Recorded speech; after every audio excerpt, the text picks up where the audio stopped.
اللهم صل على سيدنا محمد وعلى آل سيدنا محمد. أعوذ بالله من الشيطان الرجيم. بسم الله الرحمن الرحيم. الحمد لله رب العالمين، والصلاة والسلام على سيد المرسلين وعلى آله وصحبه أجمعين. رب اشرح لي صدري ويسر لي أمري واحلل عقدة من لساني يفقه قولي. سبحانك لا علم لنا إلا ما علمتنا إنك أنت العليم الحكيم. ولا حول ولا قوة إلا بالله العلي العظيم. Kitab Pati Faridah, muka surat 32, baris yang kelima daripada atas. Qala al-muallifu rahimahullahu ta'ala, muka surat 31, baris yang kedua daripada bawah. Kitab Pati Faridah, muka surat 31, baris yang kedua daripada bawah. Qala al-muallifu rahimahullahu ta'ala, wa nafa'ana bi'ulumihi amin. Dalil kalam dengan firman. Dalil kalam dengan firman. Dalil kalam dengan firman Allah Subhanahu wa ta'ala di dalam ayat Al-Quran yang dipanggil sebagai dalil naqliyun. Dalil naqliyun, dalil yang diambil daripada Al-Quran dan hadis Nabi sallallahu alaihi wasallam. Satu lagi di hadapan tu didatangkan dengan dalil aqliyun, dalil pada akal. Jadi dalil ada dua lah. Satu dalil naqliyun, satu laginya dalil aqliyun, yang kita maklum pada permulaan pembicaraan kitab Pati Faridah berkaitan dengan makrifah permulaan agama. Makrifah permulaan agama mengenal Allah dan mengenal Rasul. Apa makna mengenal Allah, mengenal Rasul? Mengetahui akan sifat Allah dan sifat Rasul. Itu mengenal Allah, mengenal Rasul. Kemudian mengetahui sifat Allah dan sifat Rasul ni makrifah dengan bahawa kita berpegang kejak di akidah, jazam putuh di akidah akan sifat Allah dan akan sifat Rasul. Itu makrifah. Kemudian yang kita pegang jazam di akidah kita, putuh di akidah kita akan sifat Allah, sifat Rasul ni mestilah muwafaqah, bertepatan dengan akidah yang sebenar. Itu yang kedua. Kemudian yang ketiga, pegangan kita yang jazam putuh akan sifat Allah, sifat Rasul ni, tiap-tiap pegangan kita akan tiap-tiap satu sifat Allah, sifat Rasul mestilah terbit daripada dalil. Ni itu makrifah. Pegangan yang putuh bertepatan dengan sebenar. Kemudian yang ketiganya terbit daripada dalil. Ini tiga bahagian, tiga juzuk dalam makrifah. Pegangan yang putuh, yang kedua muwafaqah, bertepatan dengan yang sebenar, yang ketiga terbit daripada dalil. Dia pegangan yang putuh ni semua orang ada pegangan. Orang kafir pun ada pegangan. Semua orang ada pegangan. orang Islam yang jahil ilmu akidah pun ada pegangan. Tapi yang kedua tu, muafakah dengan sebenar ke tidak? Tidak. Orang kafir pegangan dia putus, Tuhan ada banyak. Tak sebenar gitu. Tapi orang kafir ni jazam tak? Jazam putus. Pegangan dia ni, Tuhan ada 2, 3, putus. Tapi tak panggil makrifah lah, sebab tidak muafakah bagi yang sebenar. Itu orang kafir. Kita orang Islam yang kita warisi daripada ibu bapa, jahil ilmu berkaitan dengan akidah, ada pegangan juga, putus juga. Tapi muafakah dengan sebenar ke tidak? Tu. Nak muafakah dengan sebenar, itulah dia kena belajar molek. Jangan pegangan putus tapi bersalahan dengan yang sebenar, tak panggil makrifah. Macam sebut tadi, semua orang ada pegangan yang putus, termasuk orang kafir. Tapi yang keduanya muafakah ada pegangan sunnah. Orang kafir dengan pegangan kepercayaan dia tu, dia mempertahankan, sanggup mati juga nak mempertahankan Tuhan ni banyak apa semua ni. Tapi tidak muafakah dengan suatu orang kafir je lah. Orang Islam yang warisi daripada ibu bapa, jahil ilmu akidah. Macam mana nak pastikan akidah pegangan yang putus tu muafakah bagi yang sebenar? Orang jahil akidah orang Islam, pegangan putus. Mana perkara jahat bukan datang dari qada Allah. Tu bukan muafakah bagi yang sebenar tu. Tu lari daripada rukun iman yang ke-6. Baik dan jahat qada Tuhan, lari terus tu. Tapi dia punya pegangan putus ke tak? Putus. Sebenar ke tak perkara jahat bukan qada Allah? Karut. Salah tu. Ada angin makrifah gitu. Hak berat laginya, pegangan putus. Putusnya kat mana? Makhluk yang bekas. Tu siap. Tu lagi berat. Sekarang ni nak pastikan pegangan yang putus tu muafakah bertepatan yang sebenar ilmu. Ada ni. Yang ketiga berdalil tu simple je hak berdalil ni. Sebab memada dengan dalil akal sudah cukup.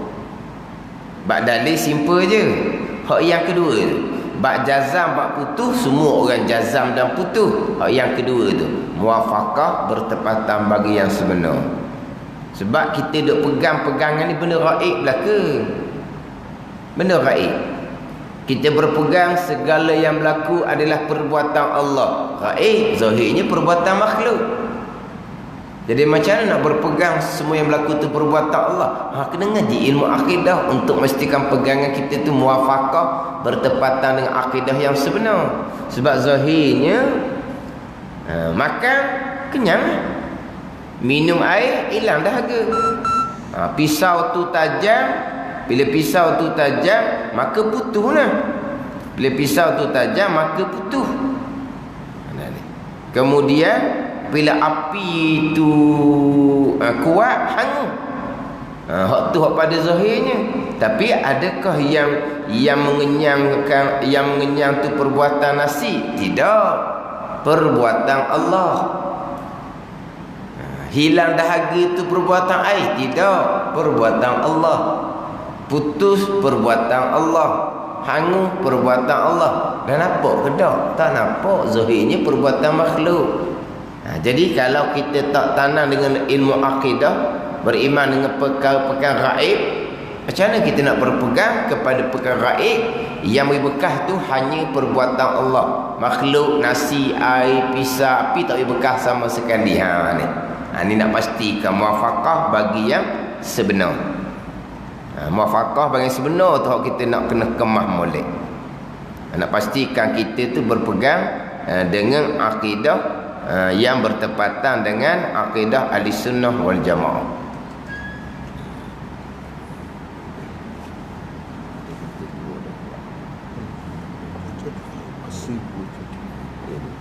Bazang tu orang masuk. Sekali pun dia lepas tu. Tidak ingat semua hal. Sebab ada orang minta kuat sikit ni, orang duduk luar kurang dengar. Pakcik kata dah nak pergi dah. Dia nak pergi. Tak boleh nak ni. Tak boleh nak pergi dah. Tu kena ajak kau lain tu. Kita duduk dalam ni berasa macam kuat sangat dah tau. Berasa macam kuat berasa. Orang duduk luar tak dengar. Kurang. Inilah dia orang belajar ni ginilah, kadang-kadang uzur duduk dalam kereta. Ada ni. Kalau terkadang speaker luar tu bermasalah, nanya bukan orang tak mahu masuk dalam masjid, semua orang duduk dalam masjid belaka, niat iktikaf apa semua. Tapi apabila orang ada keuzuran ni, jadi tapi ada keuzuran pun Tuhan beri taufik hidayah nak belajar. Hak segomego duk nyaku. Hak segomego duk nyaku, duk ngemah rumah, duk apa? Tambah belajar. Biarlah kata belajar ilmu akidah pun. Biarlah belajar ilmu makrifah mengenal Allah, permulaan agama pun. Semayang rajin, puasa rajin. Tapi hak bab makrifah permulaan agama ada heran je. Ni nak pastikan akidah muwafaqah bagi yang sebenar. Kalau tak ada ni, tak ada makrifah. Tak ada makrifah, semayang, puasa, zakat, haji tak ada. Tidak akan diterima oleh Allah Subhanahu wa taala. Kita nak ke seumpama tu? Nak seumpama semayang payah juga semayang ni, pagi-pagi kena bangun dah semayang subuh. Bukan setakat semayang subuh lewat-lewat, semayang subuh berjemaah di masjid rajin. Berjemaah di masjid rajin, mari dengan orang perempuan-perempuan. Belajar fardu ain pukul 9. Tak ada pagi-paginya, orang perempuan tak mari. Jadi tak tahu ke hukum. Jadi orang perempuan ni adakah fardu kifayah semayang jemaah ke fardu ain? Orang perempuan rajin sangat datang berjemaah, datang semayang berjemaah fardu ain ke? Fardu kifayah pun tidak. Tapi belajar fardu ain. Belajar pula ilmu makrifatullah, ilmu asas tunjang agama, tak mahu belajar. Ni nafsu belaka. Bukan nak agama yang sebenar. Bukan nak agama yang sebenar. Tapi hakikatnya bahagian masing-masing.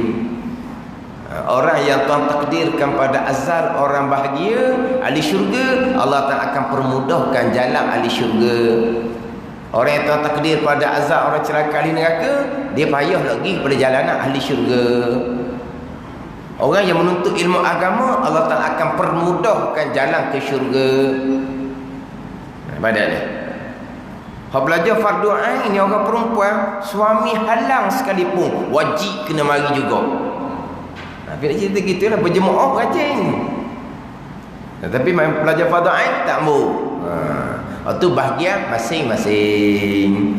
Haknya ni kerah pedah gitulah. Ginilah contoh, duduk tepi masjid, semayang bang malah. Dia tengok orang, dia dengar orang bang ke, dia tengok orang mari semayang ke, dia ada reti semayang bang pun tak, sebab apa? Tak ada taufik hidayah. Sama juga bunyi orang mengajar, tak mau mari, sama macam tadilah. Tak mau semayang, tak mau. Semayang wajib itu dekat dengan masjid, orang azan 5 waktu, semayang lah. Tak mau pada tahu je, tak ada taufik hidayah. Semayang wajib, ya semayang wajib. Belajar fardu ain wajib ke tak? Wajib ijma' ulama macam wajib semayang. Tapi belajar ke tak? Tak mau. Berjemaah yang bukan dituntut pada perempuan rajin. Ini terkadang syaitan tipu daya atas rupa kebaikan, rupa kebajikan, tapi bukan tanpa makrifat tak ada kebajikan. Ini nak pastikan akidah kita, akidah yang muwafaqah dengan yang sebenar. Segala-gala perbuatan Allah gaib. Hak zahir di mata, perbuatan kita lah. Ada ni. Kemudian perkara jahat pun qada Allah. Akal kita berasa macam tak munasabah. Jadi macam mana kita nak berpegang perkara jahat qada dan qada Allah? Kena belajar untuk memastikan jazam putus akidah kita tu muwafaqah bagi yang sebenar. Muwafaqah bagi yang sebenar. Ni hak nombor satu nak ngaji hak ilmu yang pertama. Tapi bila hati tu mati, ada rasa apa tadilah. Orang semayang, orang semayang, dia semayang dah tahu je. Apa hati mati. Ada. Macam mana kalau orang mati? Orang mati. Orang bang ke, orang ajak semayang ke, gerak ke dah? Dah. Ni samalah orang hati mati. Orang tak peduli, tak semayang, tak peduli. Sama juga. Tak belajar, pada ain tu tak peduli je. Hati mati. Hati mati. Tak semayang pun puasa Ramadan cukup. Iyalah. Betul lah. Tak semayang tapi puasa Ramadan cukup. Belajar fardu ain tak sembahyang waktu cukup. Lebih kurang gitulah juga. Tapi yang ni bab belajar ilmu usuluddin, bab ma'rifatullah, tak ada ni, tak ada segala-galanya. Jadi hak makrifah ni jazam putus, yang kedua muafaqah bil sebenar, yang ketiga terbit daripada dalil, kena ada dalil sendiri. Dalil ada dua. Satu dalil naqli, dalil ayat Al-Quran. Yang kedua dalil akli, dalil akal. Kita perasan ke tak daripada sifat wujud sampailah kepada sifat basar, didatangkan dengan satu dalil saja, dalil akal. Dalil akal saja, tak ada dalil nakli, tak ada. Tiba-tiba di dalil sifat kalam ni dia bagi dua. Yang kita baca tadi dalil kalam dengan firman Allah, dalil ayat Al-Quran. Di muka surat sebelah tu pula dalil kalam yang akli. Dia bagi dua. Daripada sifat wujud sampai ke samak dan basar hanya didatangkan dalil akli sahaja, dalil akal sahaja. Memanglah memada dah dengan dalil akal. Apakah dalil kamu berpegang kejap Allah ada langit, ada bumi, itu dalil. Dalil akal. Apakah dalil Allah bersifat kudrah dan iradah seterusnya? Dalilnya ada langit, ada bumi, itu dalil akal, ada makhluk. Sampai di dalil kalam jadi wahyu dua. Sama basar, dalil akli sahaja. Inilah kitab Pati Faridah. Dalam kitab Faridatul Faraid, kita ni Pati Faridah. Pati ni rumusan. Mana ni? Pati ni rumusan. Bukan pati pendatang asing tanpa izin, bukan. Itu pati lain tu. Tak, bukan. Pendatang asing tanpa izin. Pati. Ini dah pati ni rumusan. Jadi Pati Faridah ni dia rumus daripada kitab asal, kitab Faridatul Faraid. Kitab asal, kitab Faridatul Faraid karangan Syekh Ahmad Al-Fatani. Karangan Syekh Ahmad Al-Fatani. Jadi dalam kitab Faridatul Faraid, Faridatul Faraid ni memanglah, kalau mengajar tauhid saya akan mulakan dengan Faridatul Faraid. Sekarang ni Faridatul Faraid hari Selasa duha surau imam, Faridatul Faraid. Kemudian malam Rabu Masjid Wakaf Tembesu kuliah maghrib, Faridatul Faraid. Kemudian malam Ahad sebulan sekali di Masjid Sultan Ahmad Kemaman. Malam ni Faridatul Faraid, sebulan sekali je. Jadi malam ni Faridatul Faraid. Subuh esok penawar bagi hati, duha esok, duha Ahad pukul 9 sampai pukul 11. Kita sini 9 sampai 10.30 je. Di Kemamang 9 sampai pukul 11 Wisyahul Afrah. Jadi kalau tauhid permulaan Faridatul Faraid lah. Kalau tasawuf permulaan penawar bagi hati lah. Kalau pekoh permulaan, kalau saya baca, saya mengajar Wisyahul Afrah lah. Sebulan sekali. Tiga kuliah direct tidur di Kemamang lah. Orang asal minta maghrib saja saya nak pergi. Letih jauh, lepas tu balik pula tak padam sekali. Jadi sebulan sekali 3-3. Maghrib, faridatul faraid, kemudian subuh penawar pagi hati, duha sunat sampai pukul 11, bisyahul afrah. Lengkap 3 tu, tauhid, fiqh, tasawuf. Jadi kalau kata tauhid memanglah faridatul faraid. Itu lengkap. Kita ni parti faridah ni kerana apa? Kerana parti faridah ni dia adalah dia punya tajuk-tajuk sikit. Gitu je lah parti ni. Faridatul faraid ni dia selari gitu je. Kita lama. Jadi dalam faridatul faraid, bermula samak basar sudah didatangkan dalil ayat Al-Quran. Bukan sifat kalam saja. Jadi dalam parti ni dia samak basar dalam parti faridah ni didatangkan dalil akal saja. Kalam baru didatangkan dalil ayat Al-Quran serta dalil akal. Tapi kalau dalam kitab Faridatul Faraid, dalil samak basar dan kalam, ketiga-tiga sifat ni didatangkan dengan dalil ayat Al-Quran dan didatangkan dengan dalil akal. Dia gini. Jadi didatangkan kedua-dua dalil ni, selain daripada kata kedua-dua dalil yang adanya, dalil nakli ayat Al-Quran dan dalil akli, satu lagi pula dalil akal, samak basar kalam ni, kalau fikir singkat, fikir selapih, payah nak nampak dalil ni. Kalau fikir selapih, apakah dalil Allah bersifat dengan samak basar kalam? Ada makhluk. Ada makhluk. Dalil kudrah iradah ilmu hayat, ada makhluk. Nampak selalu. Nampak selalu. Nampak lalu kan? Kalau tak ada kudrah, nak ada makhluk macam mana? Kalau Allah tidak hidup, nak ada makhluk macam mana? Ada ni. Tapi kalau Allah tak ada samak basar dan kalam, tak ada makhluk, Allah buat makhluk dengan samak basar kalam ke? Ada ni. Sekarang ni dalil. Ni saya panggil apa? Fikir singkat, fikir selapih, tak nampak, kurang jelas. Apakah dalil Allah bersifat dengan samak basar kalam? Dalilnya ada makhluk. Apa kaitan samak basar kalam dengan Allah menjadikan makhluk? Kalau kudrah memang jelas lah.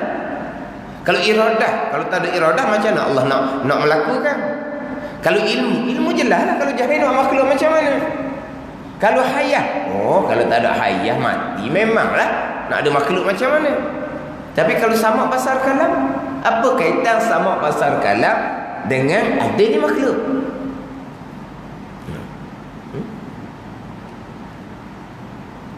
Kita contoh kepada manusia. Manusia boleh buat kerja walaupun dia pekak. Boleh buat kerja walaupun dia buta. Boleh buat kerja walaupun dia bisu. Faham tak ni? Ke orang pekak tak boleh buat kerja? Orang bisu tak boleh buat kerja? Faham tak ni?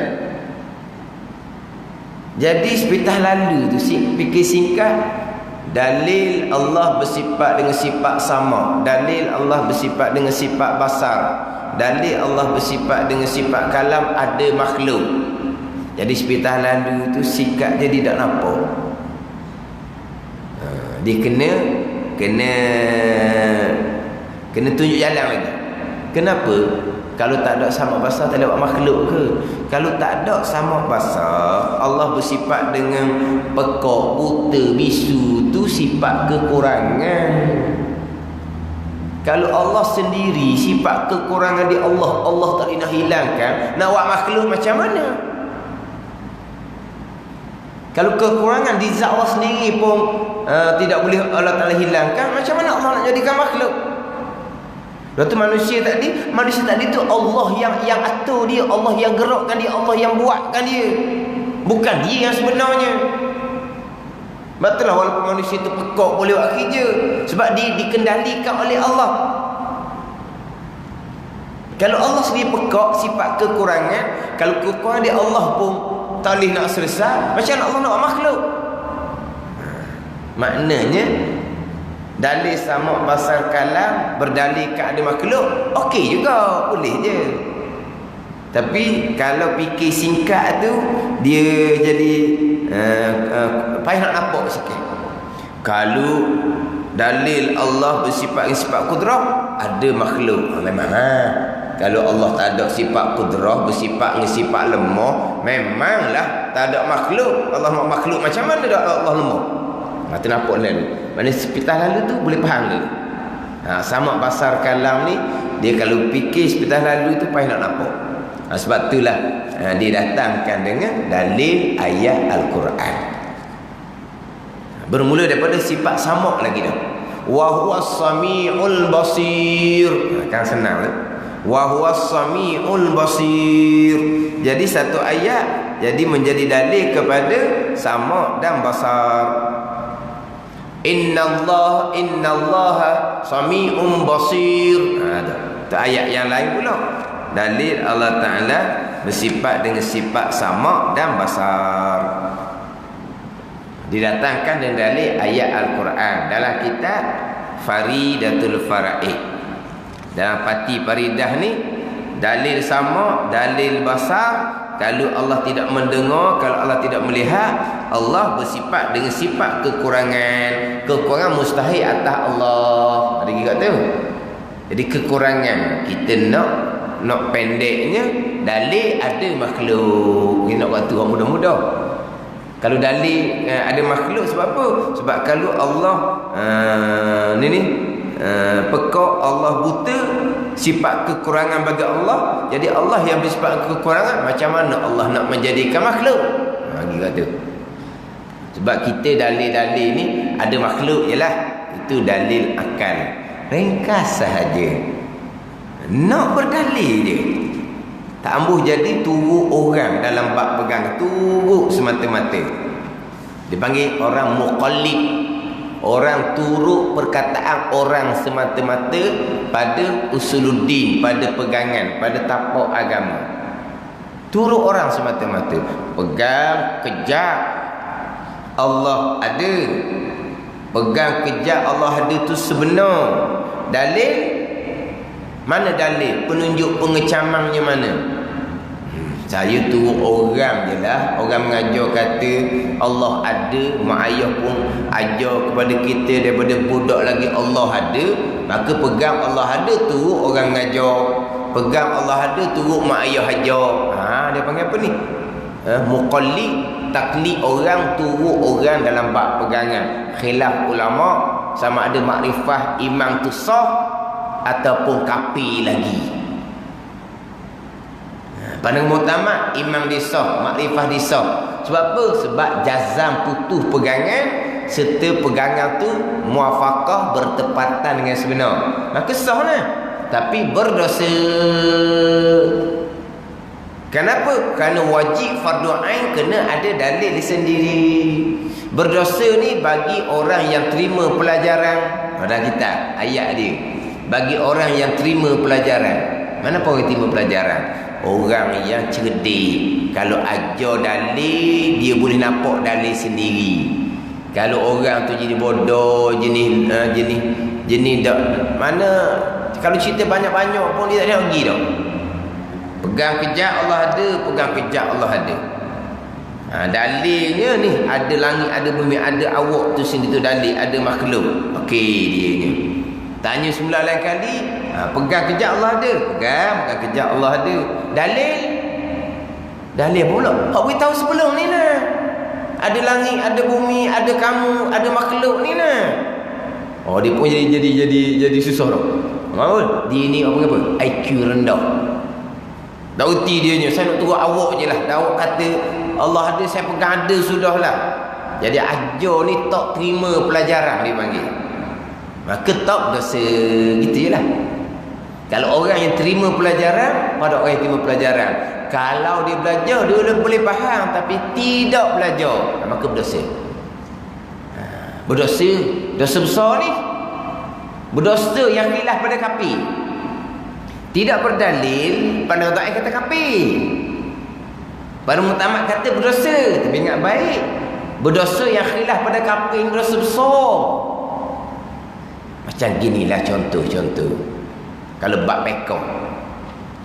Bab syariat zahir, bab pekong. Tinggal semayang. Berdosa dah. Berdosa yang khilaf pada kafir. Sebab mazhab Hambali tinggal semayang murtad kafir lalu dah. Sebab tinggal semayang ni sebenarnya dosa besar, lebih besar dari dosa lain lagi. Sebab apa? Sebab khilaf pada kafir. Orang main ilmu sihir, amalan sihir, dosa besar, khilaf pada kafir. Ada ulama mengatakan orang beramal dengan ilmu sihir ni kafir, bukan dosa besar saja. Ni hak berat-berat belaka ni. Hak dosa besar tapi khilaf pada kafir. Mana apa? Ada ulama yang menghukumkan kafir. Tinggal semayang mazhab ni kafir. Orang tinggal semayang mati, jenazahnya haram dimandikan, haram dikapankan, haram dimandikan, dikapankan, disembahyangkan, haram tanam kubur orang Islam. Lepas tu macam nak buat kan? Kita huk di tempat kawasan Sapong, di Bukit Kor ke mana tu? Pergi buang kot tu. Susah pula kalau buang kat dunia, jumpa dia orang report poli, ingatkan orang kena bunuh, kena dia mati tak semayang. Kalau lagi kita hook situ je. Suka. Hak kawi ini keluarga tak boleh cara, tapi ke bumi semayang, ke bumi macam biasa. Ni dak ni, kita hook ni. Tempat pembuangan sampah di Bukit Kor. Bukit Kor ni tau. Mazhab Hambali. Tananglah mana-mana pun jawi busung kat orang je. Sebab apa? Kafir. Ni khilaf pada kafir, tinggal semayang ni. Jadi tidak berdalil ni khilaf pada kafir, dosa besar, tidak berdalil ni. Bagi orang yang terima pelajaran, dalil sikit je. Dalil akal dah apa dah. Dah ingat ayat Al-Quran, tiba-tiba tak berdalil, berdosa, dosa besar bagi orang yang terima pelajaran. Dia bab pegangan, satunya jazam putus dah. Dia kena kapik pula dengan dalil. Ni bab pegangan. Faham tak? Satu jazam putus. Nak jazam putus ni kena muafakah dengan sebenar. Jazam putus kejap dah pegang Allah ada. Kena kapik pula dengan dalil Allah ada makhluk. Makna kira-kira kalau orang lain tu berpaling belaka dah. Berpegang Allah ada, jadi berpegang Allah tak ada. Dia tak gerak dah. Sebab apa? Dia ada dalil dia sini, bukan turut orang. Ini bab pegangan. Satunya pegang kejap putus dah. Satu laginya kena kapik pula, kena tu pula selapis lagi dengan dalil. Ini usuluddin.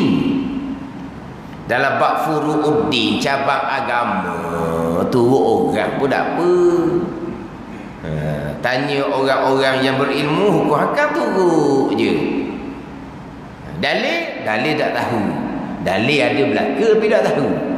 Kita pakai turut je. Sembahyang subuh 2 rakaat, mana dalil? Ingat dalil.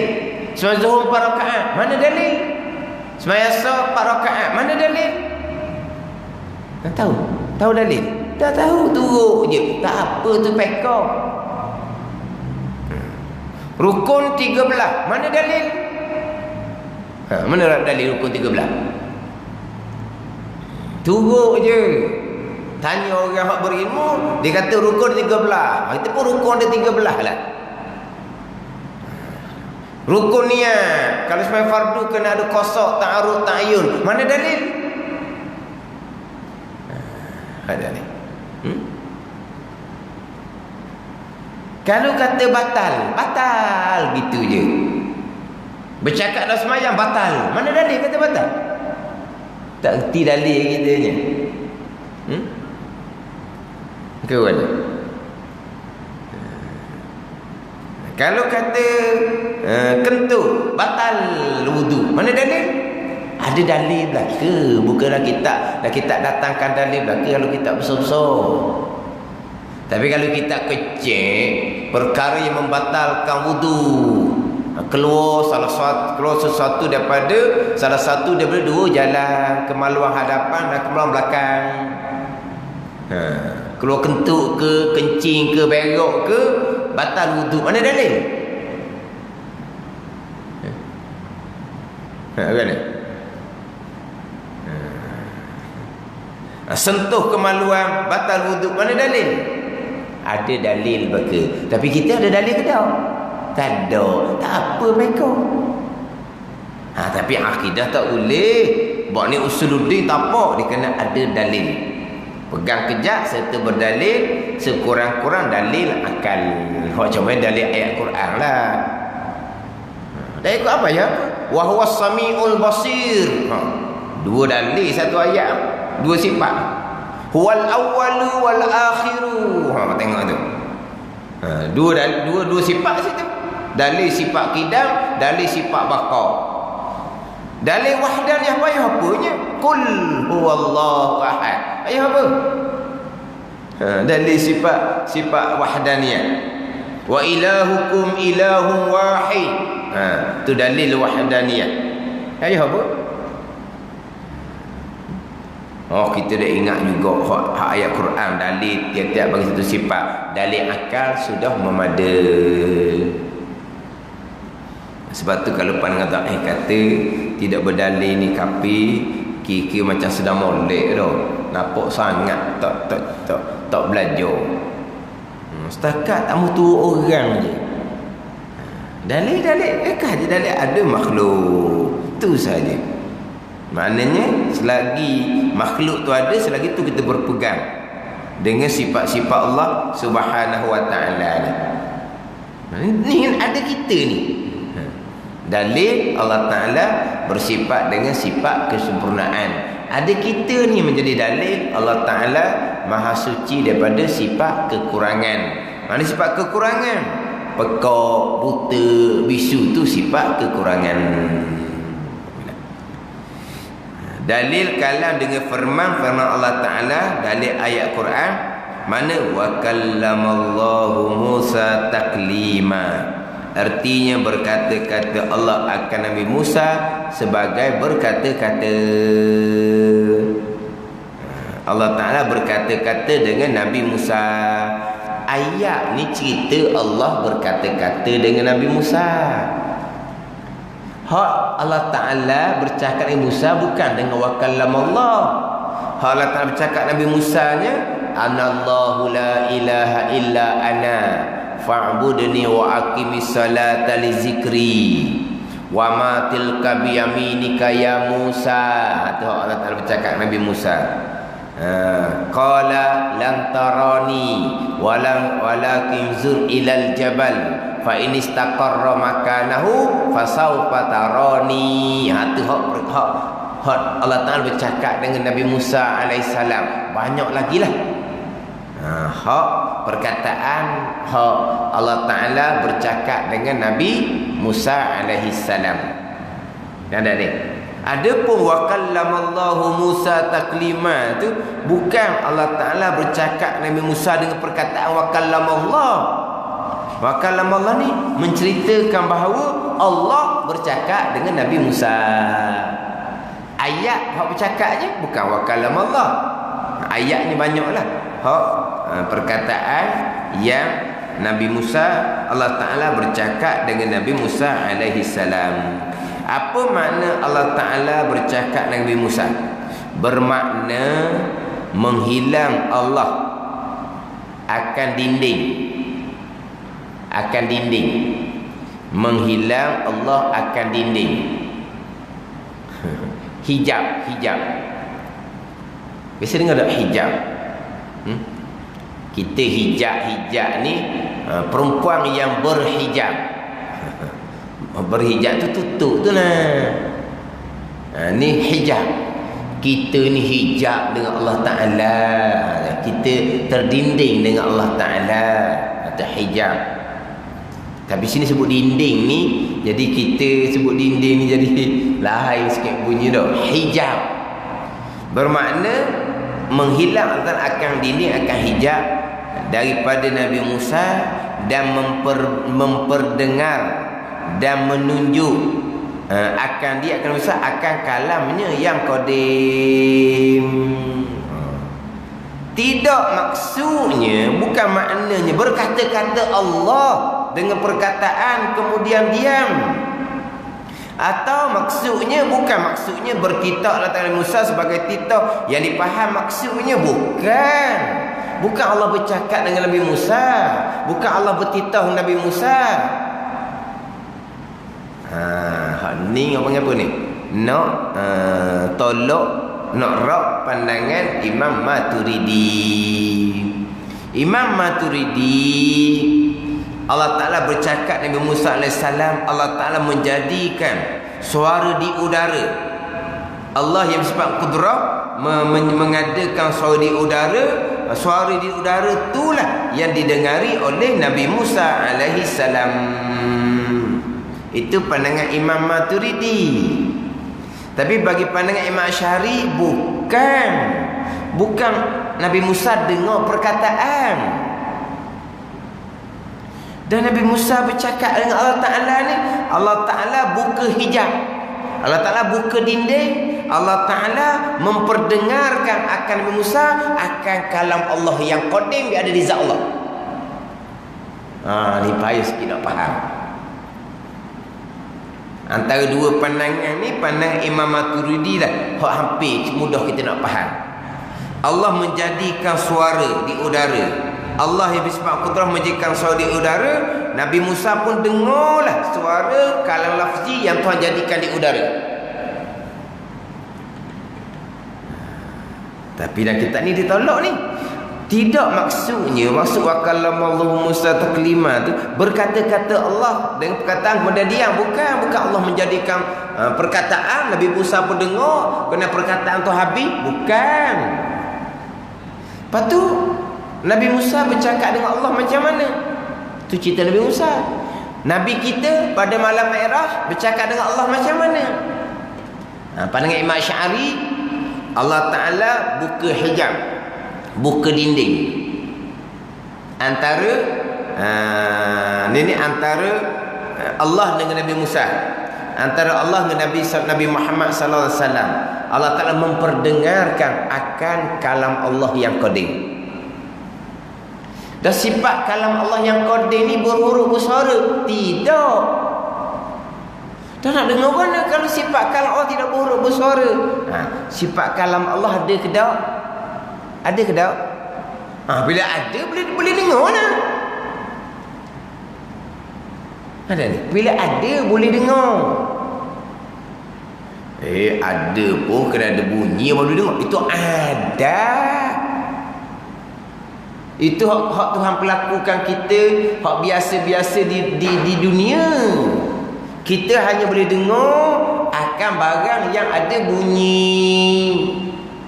Tapi sebenarnya kita boleh dengar akan sekarang benda yang ada, tak syarat ada bunyi. Contohnya saya biasa sebut tu lah, orang buta, orang tipu dia. Orang kata atas pokok nyo tu ada buah muda. Orang buta ni kerja dia panjat nyo. Orang buta kerja panjat nyo. Dah tak ada masalah kerja panjat nyo, tak akan sesat. Boleh dia sesat panjat nyo? Tak ada dahan-dahan. Tak ada dahan-dahannya kan. Nyo kan sterik kan? Kesesat kau. Panjat-panjat tak ada atas tu, tak ada gapo, tinggal batang cokoh gitu. Jatuh orang ni. Jadi sekarang ni dia buta. Kerja dia panjatnya. Orang nak tipu dia. Panjat pokoknya ada buah muda atas. Dia pun pergi buah telinga kat pangkalnya. Tak ada, kamu bohong. Ada bunyi apa? Oleh kerana Allah Ta'ala tutup pandangan mata, kemungkinan Allah Ta'ala ni menajamkan pendengaran ni. Sehingga kan benda yang tidak bunyi pun dia boleh dengar. Janji benda ada. Pada ni. Sebab itulah ahli syurga yang digandakan kekuatan pendengaran 10,000 akan mendengar sekalian benda yang dalam syurga, walaupun benda itu tak bunyi sekalipun, walaupun benda itu tidak bersuara sekalipun. Sebab apa? Sebab janji benda ada boleh dengar. Yang kita benda ada yang boleh kita dengar, benda ada bunyi tu ada. Hak Tuhan perlakukan sekarang di dunia kepada kita. Janji ada boleh dengar. Sekarang ni sifat kalam Allah ada ke tak? Ada. Jadi Nabi Musa, Nabi SAW dengar sifat kalam Allah yang qadim, yang tidak berhuruf, tidak bersuara. Tu dengar tu. Tapi apa yang Nabi Musa dengar, hak sifat kalam Allah yang qadim, kalau kita kok bunyi macam tadilah, anallahu la ilaha illa ana. Kalau kita bunyi gitu, Nabi Musa bukan dengar gitu. Nabi Musa dengar sifat kalam Allah yang tidak berhuruf, tidak bersuara. Anallahu la ilaha illa ana, tu berhuruf tu. Tapi hak Nabi Musa dengar, kalau kita kok gitulah bunyi dia. Ada ni. Jadi Nabi Musa diperdengarkan akan sifat kalam Allah yang qadim. Itu makna wa kallamallahu Musa taklima. Bukan maksudnya berkata-kata Allah dengan perkataan kemudian diam. Allah menjadikan perkataan di udara, Nabi Musa pun dengar, kemudian perkataan tu habis. Atau maksud mana? Bukan maksud bertitah Allah Ta'ala akan sebagai titah yang difahamkan maksudnya. Bukan. Dan macam mana Nabi Musa bercakap dengar kalam Allah, bercakap dengan Allah Ta'ala? Hak Nabi Musa tu percakapan dia lah. Hak Nabi Musa. Nabi Musa bercakap, itu sebelah Nabi Musa. Kemudian Nabi Musa pun dengar kalam Allah. Dengar kalam mana ni? Kalam qadim yang ada di zat Allah Ta'ala, yang tidak berhuruf, tidak bersuara. Allah Ta'ala buka hijab. Lagi kat tu. Payah sikit nak faham tu. Kalau kita faham mudahnya, Allah Ta'ala menjadikan suara di udara. Nabi Musa dengar perkataan yang Allah Ta'ala jadikan di udara. Itu jalanan Imam Maturidi.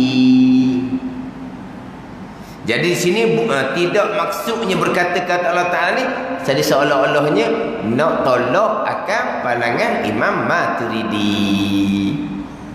Dan Nabi Musa bercakap-cakap dengan Allah Ta'ala. Nabi Musa berkata-katalah dengan lidah. Hak Nabi Musa dengar kalam Allah tu, Allah menjadikan suara di udara. Tidak. Nabi Musa dengar akan sifat kalam Allah yang qadim, yang tidak berhuruf, yang tidak bersuara. Macam mana Nabi Musa dengar sifat kalam Allah tidak berhuruf, tidak bersuara? Sebab sifat kalam Allah ada, benda yang ada boleh didengar. Cuma adah kita sama-sama kita ni dengar akan benda yang ada bunyi. Itu adah kita. Jadi Allah Ta'ala buka hijab. Allah Ta'ala memperdengarkan kepada Nabi Musa, kepada Nabi SAW pada malam Mi'raj akan sifat kalam Allah yang qadim, yang tidak berhuruf, yang tidak bersuara. Itu maksud wa kallamallahu Musa taklima. Itu dalil nakli, Allah bersifat dengan sifat kalam. Dalil kalam yang akli pula. Sama dengan sama pasar juga ni. Dalil kalam yang akli. Kalau Allah tidak berkata-kata, bukan tidak berkata-kata ni, tidak bersifat dengan sifat kalam, tentu ia bisu. Kalau tidak berkata-kata, maknanya diam, bukan bisu. Kita ni berkata-kata ke tak? Semua tidak berkata-kata, berarti bisu, gitu. Ni kita semua ni tidak berkata-kata, tentulah bisu, gitu. Tidak berkata-kata makna diam. Bukan sini maksudnya berkata-kata ni. Kalau Allah tidak berkata-kata ni, kalau Allah tidak bersifat dengan sifat kalam, tentu ia Allah bisu. Itu lawan pada sifat kalam. Dan bisu kekurangan, dan kekurangan Allah mustahil. Maka sabitlah, tetaplah kalamnya kalam Allah, dan mustahil lawannya lawan bagi sifat kalam, iaitu bisu. Jadi bisu ni sifat kekurangan. Kita pegang dah secara ijmal terdahulu, maha suci Allah daripada sifat kekurangan. Mustahil Allah bersifat dengan sifat kekurangan. Kalau Allah bersifat dengan sifat kekurangan, pasti makhluk tidak ada. Makhluk ada depan mata kita ni. Dalil Allah bersifat dengan sifat kesempurnaan. Antara sifat kesempurnaan sama basar kalam. Kalau tidak ada sama basar kalam, bersifat dengan sifat kekurangan, mustahil. Kalau Allah bersifat sifat kekurangan, pastilah tak ada makhluk, tak ada langit, tak ada bumi. Maknanya dalil sama basar kalam, dalil akli, ada makhluk juga. Dalil sama basar dan kalam. Kira-kira selesailah kitanya sifat 13. Kita sifat 20. Jadi kitab Faridatul Fara'i, dia pakai jalanan Imam Asy'ari sifat 13. Jadi habis di sifat kalam yang 13 ni, dia berhenti sekejap. Dia pergi kepada pembahagian sifat. Sifatun nafsiyatun, sifatun salbiyatun, sifatun ma'aniyun, sifatun ma'nawiyatun. Dia bagi. Habis bicara situ barulah surat 33 baru nak cerita hak maknawiyah, hak 7. Kaunuhu qadiran, kaunuhu muridan, sampailah kaunuhu mutakalliman. Wari juga kaunuhu. Tapi nak cari sifat yang nombor 14 tak jumpa lah. Sebab dia buat nombor 1 semula. Sifat maknawiyah yang pertama kaunuhu qadiran. Sifat maknawiyah yang kedua kaunuhu muridan. Sampailah sifat makna yang ketujuh, kaunuhu mutakalliman. Jadi nombor 14 tak ada lah, tapi 20 juga.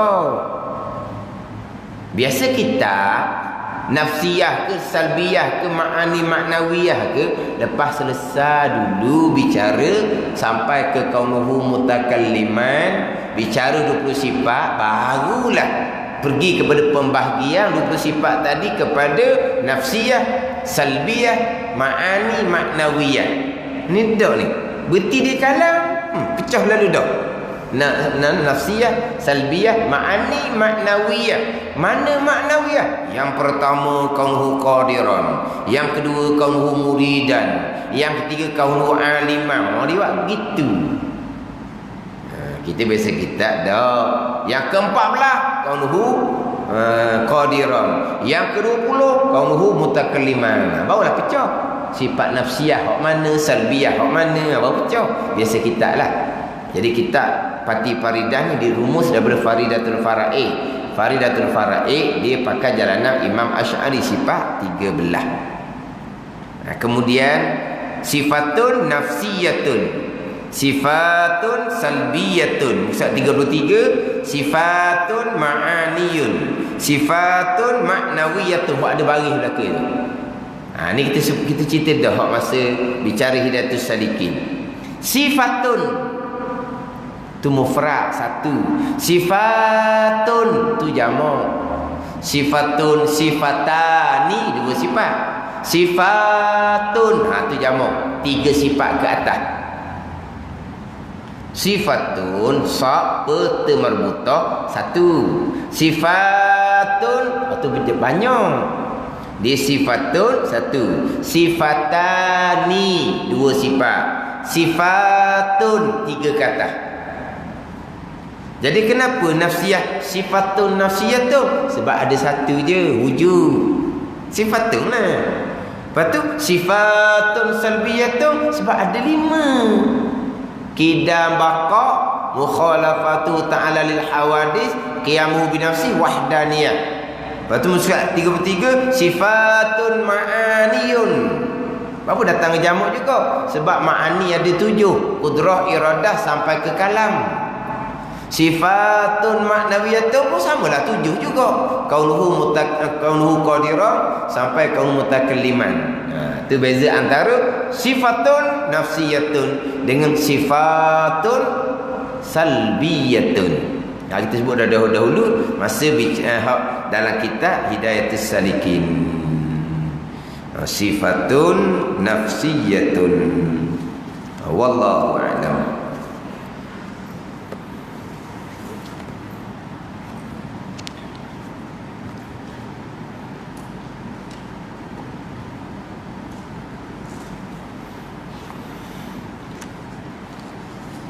Ini sifat kita Hidayatus Salikin. Hak ni pih ni muka surat 9. Qala al-muallifu rahimahullahu ta'ala wa nafa'ana bi'ulumihi amin.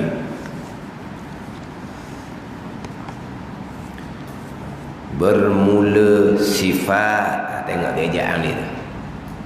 Bermula sifat yang wajib pada hak segala rasul itu 3 perkara. 3 tu kan jamak, maka tulis dengan bermula sifat. Kita nak baca bahaya. Kita baca bermula sifat yang wajib pada hak segala rasul. Gitulah.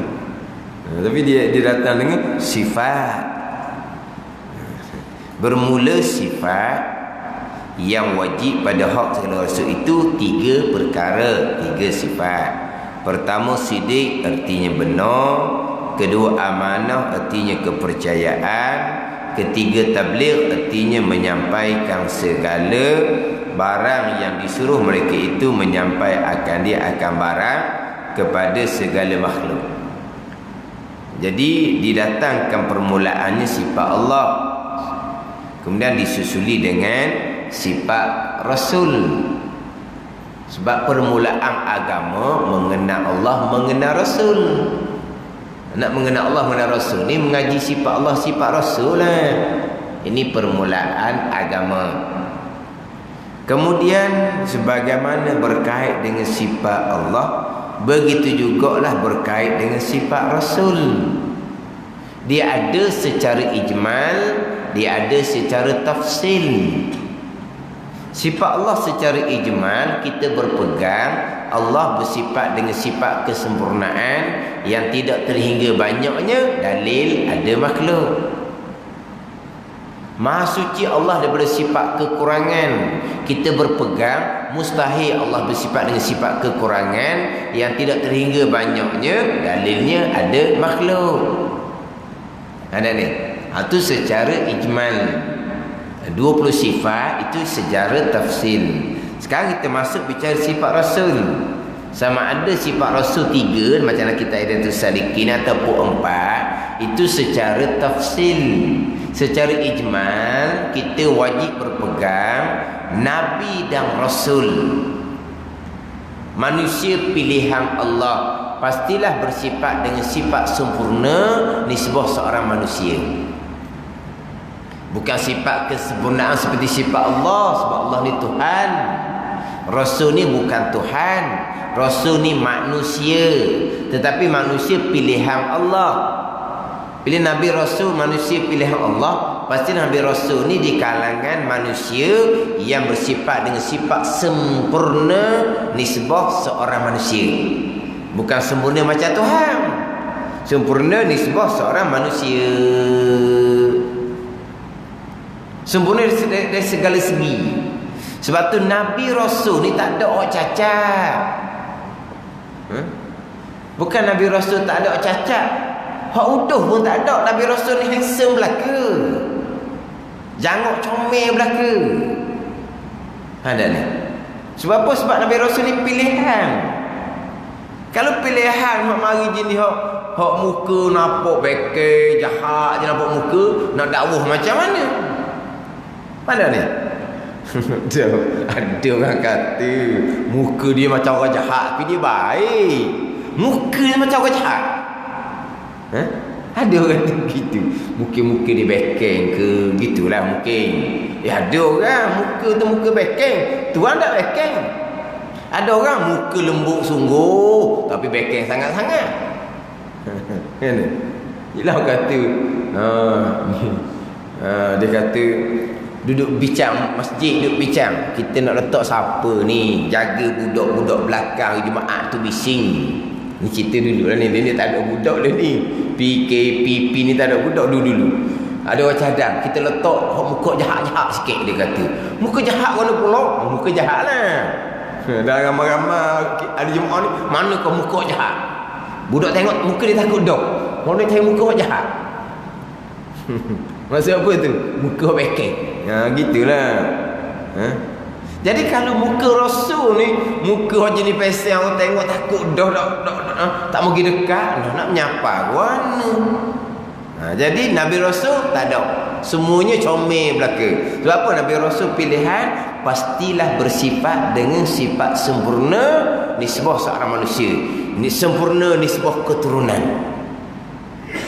Nabi Rasul bukan keturunan biasa-biasa.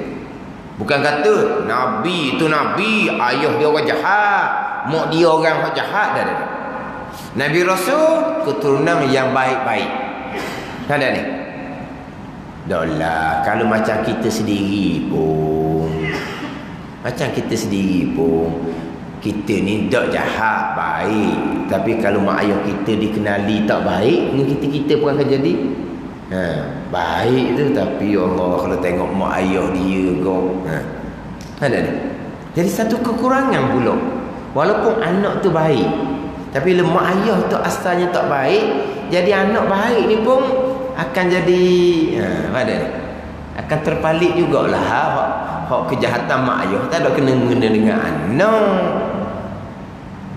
Ada ni. Sehingga kalau anak tu anak zina sekalipun, tak ada kena-mengena dengan dia suci. Tapi ada sedikit kekurangan. Sebab dia anak zina walaupun tak salah. Dia ni memanglah pandai sungguh-sungguh. Macam mana kita nak letak anak zina sebagai imam? Boleh sebab dia orang pandai, orang berjuru. Tapi aula cari hak lain lah. Gitu.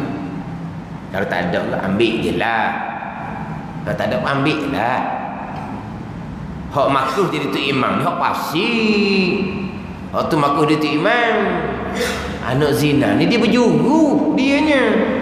Tapi di situ ada sedikit kekurangan. Walaupun tak ada kena-mengena dengan dia. Ada ni. Jadi kalaulah keturunan yang tak baik ni dia, kalau orang yang nak merisik nak apa, usul budak tu baik sangat dah, tapi keturunan mak ayah tok nenek tengok tu. Ada ni. Ni kita manusia biasa ni. Nabi Rasul tiba-tiba daripada keturunan yang tak baik. Kita pun kalau keturunan tak baik pun jadi tak baik juga kita. Jadi terpalit sama. Jadi Nabi Rasul ni pilihan Allah daripada kalangan keturunan yang baik-baik. Nabi Rasul ni tubuh badan hak baik-baik, tak ada cacat. Nabi Rasul ni sifat baik-baik belaka. Ada Nabi Rasul. Sifat sempurna di sebuah seorang manusia. Ada di Nabi dan Rasul. Sifat sempurna di sebuah seorang manusia. Hak pergi kepada 3 sifat ataupun 4 sifat, itu jalan tafsil. Jalan satu-satu. Sama ada 3 sifat ataupun 4 sifat. Kemudian kita bicara di sini bicara Rasul. Macam mana dengan bicara Nabi? Nabi yang dikurniakan dengan pangkat pangkat nubuwah. Rasul dikurniakan dengan pangkat risalah. Yang mana Nabi Rasul ni yang dilantik menjadi Rasul daripada kalangan Nabi.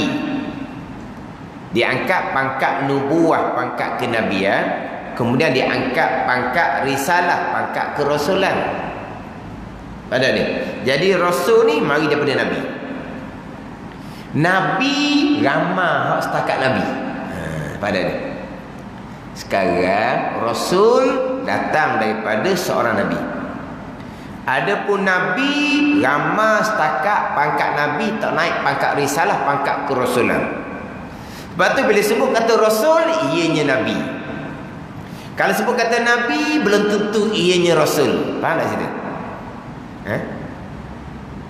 Bila sebut kata Rasul, pastilah ianya Nabi. Sebut kata Nabi, tidak semestinya ianya seorang Rasul.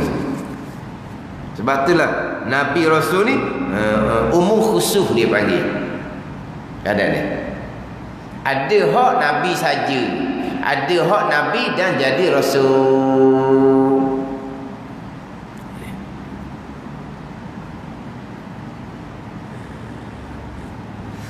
Dia kita masyhur lah ni, ini bukan pandangan muktamad tapi kita masyhur. Bilangan Nabi 124,000. Dah.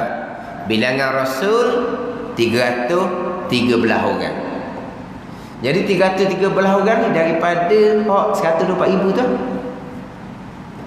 Kalau 313 orang jadi Rasul daripada kalangan Nabi 124,000 orang, kalau ke persen berapa sangat? Sebab kalau 124,000 orang Nabi, 1% jadi Rasul, Rasul jumlahnya 1,240 orang. Faham tak ni? Sekarang Nabi 124,000. Kalau kata daripada 124,000 tu 1%, 1% diangkat pangkat Rasul, jadi 1,240 orang lah Rasul. Rasul 313 je. Tengok tu. 0 point berapa tu? Ada ni. Hak naik pangkat risalah, pangkat kerasulan. Mana? 0 point gitulah. Tak boleh 1% lah. Hak diangkat menjadi Rasul. Kemudian Rasul ni diwahyukan oleh Allah serta diperintahkan menyampai. Adapun Nabi ni hanya beramal untuk diri sendiri. Nabi ni Rasul wahyu melalui Jibril. Nabi ni dia wahyu melalui dengar suara, wahyu melalui mimpi. Kemudian Nabi-Nabi ni pula dia beramal dengan syariat Rasul yang terdahulu. Kan ada ni? Kemudian Nabi tidak diperintahkan menyampai. Nabi hanya diperintahkan menyampai, sekadar beritahu kepada kaumnya, aku dilantik menjadi Nabi supaya dihormati oleh kaumnya. Itu saja. Yang Nabi ni diperintah menyampai. Nabi diperintah menyampai. Menyampai apa? Menyampai kepada kaum dia bahawa dia telah dipilih menjadi Nabi. Lepas tu setakat tu lah. Dia beramal sendiri. Pada ni. Tetapi Nabi tidak diperintahkan menyampai. Tapi Nabi tidak dilarang daripada menyampai.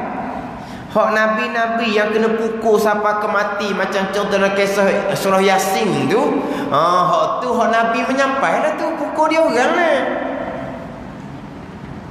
Dia biasa Nabi ni orang tak akan marah, sebab Nabi ni dia beramal ibadah. Dia tak menyampaikan apa-apa. Faham tak ni? Dia biasa orang marah ni Rasul-Rasul. Hak menyampai tu orang marah. Macam kita samalah. Mai kita duduk nasihat, duduk beritahu, duduk peringat, orang tak kenal lah. Cara tepi kain orang. Tengok orang marah. Cuba kalau kita beramal seorang je, bagus hari haji tu, pergi masjid, balik masjid, pergi masjid, balik masjid. Dia tak cara orang. Tak orang suka tu kan? Ke mana? Orang suka, lepas tu orang boleh minta tolong. Minta tolong mayat ajak, minta tolong tahlil. Dah haji ni baik, tapi dia bagus dah cara orang, dah cara tepi kain orang. Jangan kita kena cara tepi kain orang. Tepi kain orang mana ni? Kalau orang buat benda Tuhan larang, kena cara. Tepi kain orang hak tak cara ni, cara makan minum orang. Makan banyak mana boleh apa? Cara apa tepi kain orang? Biar dia nak makan banyak mana pun. Tapi cara tepi kain orang, nak tahu dia boleh makan kedok, takut tak nak makan. Tu kena cara tu. Kena ambil tahu tu. Pada ni. Macam itulah PKP kan. Kita tahu dah jiran kita tu ataupun saudara mara kita tu dia kerja apa gaji hari. Gaji hari. Hak kerja tiap-tiap hari tu pun bobo cukup je, tak ada lebih-lebih pun. Kena PKP. Kerja buat tak ada, simpanan tak ada. Kita kena cara tepi kain dia. Cara makan minum dia macam mana tu, ada ke tak? Ada. Kena cara tu. Tepi kain tu kena cara. Ni dak hak tu hak masalah dia buat benda salah apa, kita tak cara. Kita nak cara hal lain. Nak ngupak hal lain. Hak tu pelik kita ni. Hak orang suruh cara tepi kain dalam perkara tertentu kita tak bercara pun. Hak orang kata jangan nak bercara kau hak kehidupan dia makan banyak mana, beli apa dia. Tak sudah bercara kau. Waktu yang kita sibuk nak bercara. Makna dalam agama kena ambil tahu. Kena ambil tahu. Tapi kalau orang ni, kalau jenis orang tak ambil tahu, dia suka bagus dia. Bagus kok mana? Kita diperintah suruh makruf, cegah mungkar. Perintah suruh makruf ni perintah wajib. Perintah cegah mungkar ni perintah wajib. Itu tak lewat diam. Ni kita banyak kita ni. Bagian ni banyak kita, kewajipan kita dah peduli. Kita ingat ke? Wajib semayang, wajib puasa, wajib suruh makruf, wajib cegah mungkar. Ada ni. Semayang tak pernah tinggal, kewajipan. Aurah tak pernah tak tutup, kewajipan. Tapi selama-lama dia bekerja, selama-lama dia baik ke kawan dia, aurah tak tutup, sekali pun tak pernah nasihat kawan dia tu. Tutup aurah tu. Misalnya dia tak pernah tinggal semayang, dia tak pernah buka aurah, kewajipan. Kawan dia hok kerja dengan dia, lama mana duk baik dengan dia? Pernah tak dia suruh tutup aurah? Tuhan dia wajib suruh makruf, wajib suruh makruf, wajib suruh tutup aurah. Pada ni ni kata dia kata berkawan lama sungguh-sungguh dah, tapi sekali pun tak mencakap tutup aurah lah kamu, dah baik ni kan, sama-sama baik ni. Kalau nasihat tak kaya nak marah pula. Ada ataupun beli kain-kain tuduk comel sikit, hadiah kono-kononya, cari jalan, sepatah tak pernah kata apa. Macam mana tu? Jadi maknanya hati dia tengok benda maksiat ni, hati dia tak apa? Tidak tersentuh, orang panggil tak? Kita tengok benda mungkar, hati tak berkenan, tu selama-lama iman. Wazalika adhaful iman, Nabi kata. Benci di hati akan kemungkaran, lidah tak bunyi, Nabi kata selama-lama iman. Tapi kalau hati pun tak ada benci, berkenan pula, dia tak tutup aurah pun ni baik, tak pernah cara orang tu. Hak pulak-pulak tu duduk pala belakang tu, tak lepas dia mengumpat dia berkenan pula kawan tu. Sebab apa? Baik. Bukan kata hati dia tak kenal tengok kawan tu dedang aurah berdosa sepanjang masa tu. Keluar rumah pergi kerja, balik petang, lama mana malaikat catat dosa? Bukan malaikat catat dosa masa turun tangga je. Ada ni? Malaikat catat belah kiri tu nah. Ke catat masa turun rumah dengan masa balik rumah, dua kali malaikat catat dosa. Tak, sepanjang dia dedang aurah tu malaikat catat dosa. Hak kawan semain dok tinggal ni, aurah tak pernah buka ni, dan hati dia sikit pun tak ada, tak kenal. Hati benci tu selemah-lemah iman dah. Fikir mana ceritanya? Kalau setakat beramal sendiri macam Nabi, memang orang tak marah. Hak Nabi kena pukul tu, Nabi menyampai, Nabi beri peringatan yang tidak diwajibkan. Kalau rasul, siaplah rasulnya. Memang kau dimarah, kau bunuh no rasul ni. Pada ni. Sebab apa? Sebab rasul diperintah menyampai. Nabi hanya untuk beramal sendiri. Kemudian Nabi Rasul ni orang lelaki. Orang lelaki, insanun zakarun hurrun min bani adama salimun an munaffirin tab'an uhiya ilaihi bi syar'in. Ada. Itu Nabi. Mana ni? Insanun, manusia, bukan malaikat. Jin tak ada Nabi Rasul. Jin tak ada Nabi Rasul. Nabi Rasul ni di kalangan manusia. Anak manusia pula zakarun, lelaki. Tak ada Nabi perempuan. Ada Nabi perempuan tak? Bukan. Indonesia ke mana? Nabi perempuan Indonesia dah. Dia kata Nabi Muhammad sallallahu alaihi wasallam untuk orang lelaki, dia untuk orang perempuan. Kalau hak LGBT pula ada Nabi LGBT ada ke mana? Pelik sungguhlah. Dia ngaku dia Nabi. Nabi ni lelaki, hurun, merdeka. Nabi Yusuf Nabi Yusuf tu kan kena jual tu kan. Nabi Yusuf kan merdeka. Abang dia jual. Bukan dia hamba. Ada ni. Nabi Yusuf tu kan. Dia abang ditohok dalam telaga. Kira-kira matilah. Marilah orangnya pula. Pada timbul air ada Nabi Yusuf dalam. Mari abang dia mengaku pula. Ini hamba dia yang lari. Buat begitu. Asal dia tahu tak nak suruh mati je.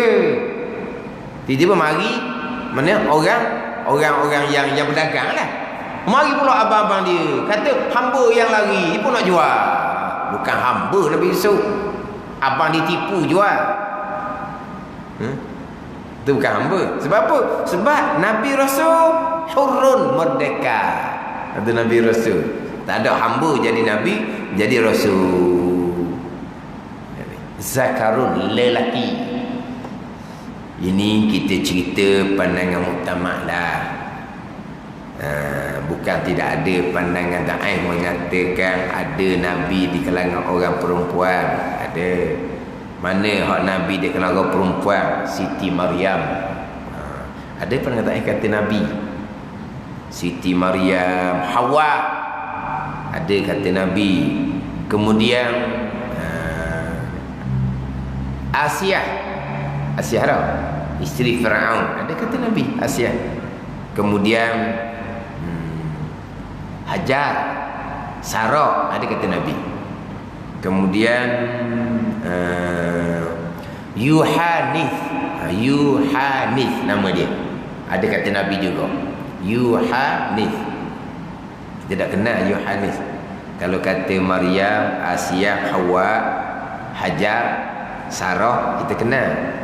Yuhanith tidak kenal. Ibu Nabi Musa alaihissalam. Ibu Nabi Musa itulah hak letak Nabi Musa dalam baku tu. Itu Yuhanith. Ada dalam kitab dikata Nabi. Itu pandangan dhaif. Tak dinafikan. Ada yang mengatakan Nabi. Ada ni. Dengan ilah-ilah dia lah. Dia dapat wahyu daripada Allah, diperintah oleh Allah letak Nabi Musa ke dalam baku pun. Tu Nabi lah tu. Dia kata seumpama tu. Macam Siti Maryam kan diperintah oleh Allah pada masa hamil apa semua tu kan. Nabi lah tu. Itu pandangan dhaif lah. Pandangan utama tak ada. Nabi Rasul ni orang lelaki. Itu Nabi Rasul. Kemudian Rasul diwahyukan serta diperintah menyampai. Kemudian antara Nabi Rasul ni hak kita pegang secara ijmal, Nabi Rasul manusia pilihan Allah, bersifat dengan sifat sempurna nisbah seorang manusia. Kemudian yang wajib kita berpegang atas Rasul 3 sifat ataupun 4 sifat. Tiga sifat dalam kitab kita ni. Sidik, amanah, tabligh. 4 sifat: sidik, amanah, tabligh, fatanah. Adapun kalau Nabi, kita wajib berpegang 2. Tapi kita berpegang secara ijmal, Nabi ini di kalangan manusia yang sempurna. Tapi hak sifat Nabi yang kita wajib pegang 2. Sidik dan amanah. Ada. Tabligh dan fatanah tetap wajib kita pegang. Fatanah wajib kita pegang. Dan Nabi bodoh. Nabi bersifat dengan sifat manusia yang sempurna. Kita pegang cara ijmal kan. Bodoh ni sempurna ke? Bodoh tak sempurna lah. Cuma kita pegang secara tafsir. Nabi sidik, Nabi amanah. Ni kita pegang. Adapun fatanah ni dirangkum dengan tabligh. Bila Nabi ni tidak tabligh, maka kita tak wajib dah pegang Nabi itu fatanah. Tapi adakah Nabi bodoh? Tidak, sebab Nabi di kalangan manusia yang sempurna. Kena mati situ dulu. Kenapa Rasul kita kena pegang fatanah dan kita tak ada ni? Sebab fatanah ni regu dengan tabligh. Kalau tidak berpegang Rasul ni fatanah, nak tabligh macam mana? Ni. Jadi kita pegang fatanah kalau Rasul. Adapun Nabi kita tak wajib pegang fatanah secara tafsil. Secara ijmal, Nabi bersifat dengan sifat sempurna ni sebab seorang manusia. Jadi pasti Nabi pun fatanah. Sebab bodoh ni tak sempurna. Tapi pegang cara satu-satu, 2 cukup. Nabi sidik, Nabi benar. Nabi amanah, Nabi berjuruh tidak melakukan benda terlarang. Tu. Apa ada ni? Barulah pergi kepada hak sifat Rasul yang kita wajib berpegang secara satu-satu. Dan kitab kita 3. Sidik, amanah dan tabligh. Fatanah, setengah pandangan mengatakan fatanah tu sudah masuk dalam tabligh. Fatanah sudah masuk dalam tabligh. Nabi Rasul menyampaikan, pastilah Rasul ni bersifat dengan sifat fatanah. Kalaulah Rasul yang diperintahkan menyampai tiba-tiba tidak bersifat dengan sifat fatanah, nak menyampai macam mana? Macam kita lah. Kita nak pesan apa-apa supaya sampai kepada seseorang, cari hak cerdik-cerdik, hak tak cerdik, kita sapa kok lain ke dia. Dia pergi cerita kok lain. Sebab apa? Dia tak pandai nak susun ayat. Dia tak cerdik. Maknanya kita nak tugaskan siapa-siapa menyampaikan perkara yang kita nak sampai ni, kita cari orang mana cerdik sikit. Kita cari bodoh-bodoh, tak boleh harap. Nak siapa kan kalau dia pun bodoh? Jadi Rasul ni diperintah menyampai. Takkanlah Allah Ta'ala pilih Rasul nak menyampai ni dia kalangan hak tak cerdik. Jadi fatanah masuk dalam tabligh. Maka tak payah bilang sukulah fatanah tu. Dan fatanah juga masuk dah dalam berpegang secara ijmal. Berpegang secara ijmal kan. Nabi Rasul pilihan Allah bersifat dengan sifat sempurna nisbah seorang manusia. Jadi kalau kita tak biasa ngaji banyak kitab, kalau sebut kata sifat Rasul ada 3, mung ni apa tak cukup ni 4. 4. Kan ni?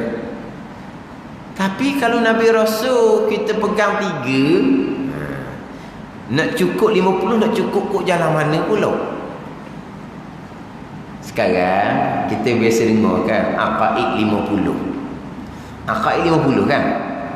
Aqaid 50 sifat wajib bagi Allah 20, mustahil 20, harus 1, 41. Kemudian hak Rasul 4, sifat wajib. Hak mustahilnya 4, harusnya 1, 9. Jelaslah 41 campur 9 jadi 50. Kalaulah sifat Rasul 3, hak mustahil pun 3, jadi 48. Tak cukup 50. Kau nak kira pula. Nak cukup 50. 50 aqaidul iman. Orang tu dia cakap selagi tidak lepas aqaid 50 sembahyang puasa Tuhan tak terima. Pada ni. Nak cukup 50 macam mana? Ni kalau dalam kitab Hidayatus Sibiyan lah. Di 50 jadi begini. 50 juga walaupun atas jalanan sifat Rasul yang wajib berpegang cara tafsirnya 3, sidik, amanah dan tabligh. Jumpa 50 juga. Tapi dia kira macam mana? Sifat wajib bagi Allah 20. Sifat mustahil 20, 40. Sifat harus 1. Harus mengada, harus meniada. Lawan pada sifat harus, wajib mengada, mustahil mengada. Dia ada lawan sepula. Bukan sifat wajib je 20 ada lawan 20. Sifat harus 1, lawan 1. Jadi 42. Ada. Kan sifat harus Allah mengada dan meniada. Lawan dia wajib Allah mengada. Lawan dia mustahil Allah mengada dan meniada. Itu lawan dia. Jadi berapa? 42. Hak Rasul pula. Hak Rasul sifat wajib 3. Lawan dia 3. 6. Sifat harus bagi Rasul bersifat dengan sifat manusia yang tidak mengurangkan martabat Rasul. Harus mana apa? Kalau cerita Rasul makan, manusia makan lah.